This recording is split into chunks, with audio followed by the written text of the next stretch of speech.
కాంగ్రెస్ ప్రభుత్వం నిర్వహిస్తున్నటువంటి గ్రామ సభల్లో ఎక్కడ చూసినా ప్రజలు బగ్గుమంటున్నారు. మొన్నటి వరకు మనం టీవీలో సోషల్ మీడియాలో చూస్తున్నాం. 2 లక్షల రుణమాఫీ జరిగిపోయింది, కౌలు రైతులకు 12,000 ఇచ్చాము, బోనస్ 500 ఇచ్చాము అని గొప్పలు మాట్లాడినటువంటి కాంగ్రెస్ నాయకులు ఇప్పుడు గ్రామ సభల్లో ప్రజలకు సమాధానం చెప్పాలి. మీరు చేసిన పనులు నిజమే అయితే ప్రజలకు మీరు ఇచ్చినటువంటి హామీ మేరకు డబ్బులు అందాయనుకుంటే గ్రామ సభల్లో మిమ్మల్ని ప్రజలు ఎందుకు నిలదీస్తున్నారు? అంటే దీన్ని బట్టి మీరు చేసిందంతా మోసమే కదా. మీరు మోసం చేశారు కాబట్టి ఇప్పుడు గ్రామ సభల్లో ఎండగడుతున్నారు ప్రజలు. ఇకనైనా సిగ్గుమారి మాటలు ఆపి ప్రజలకు ఇచ్చిన హామీ మేరకు పనులు చేయండి. ఉత్తమ్ కుమార్ రెడ్డి, మీరు మాట్లాడే మాటలకు కొంచెమైనా అవగాహన ఉండాలి కదా. ఒక మంత్రి హోదాలో ఉండి సిగ్గుమాలిన మాటలు మాట్లాడతారా? ప్రజలను ఉసుగొల్పడానికి బీఆర్ఎస్ పార్టీ హస్తం ఉందా? మీరు ఇచ్చినటువంటి హామీలపై 6 గ్యారంటీలపై మిమ్మల్ని నిలదీస్తున్నారు, మమ్మల్ని కాదు. నిజాలు మాట్లాడితే బీఆర్ఎస్ పార్టీని, దాని వెనక ఉంది బీఆర్ఎస్ పార్టీ అని మాట్లాడుతున్నారు. కొంచెమైనా సిగ్గుశరం ఉండాలి కదా. ప్రజలకు ఇచ్చినటువంటి హామీలపై ముందుకెళ్ళండి.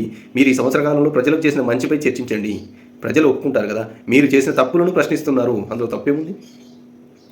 ఇకనైనా కక్ష సాధింపులు కాకుండా ప్రజలకు ఇచ్చినటువంటి హామీలపై ఇవ్వాల్సినటువంటి రేషన్ కార్డుల విషయంలో పూర్తిగా అవగాహనతో, మీరు ఆల్రెడీ ప్రజా సర్వే చేశారు కదండి, పూర్తి డేటా మీ దగ్గర ఉంది.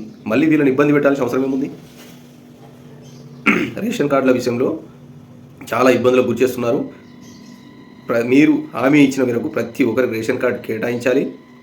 ఇందిరమ్మ ఇళ్ళ విషయంలో కావచ్చు, వివిధ వీడియోలు బయటకు వస్తున్నాయి. మీ యొక్క నాయకులు మాట్లాడిన వీడియోలే. మన చేతులు దాటి ఎవరికి బయటకు పోదు, మనమే నిర్ణయించేది అర్హులోరో ఇతరులోరో అనేది. అది చాలా తప్పు. లేని వారికి ఖచ్చితంగా ఇవ్వాల్సిందే, కార్యకర్తలని కాదు.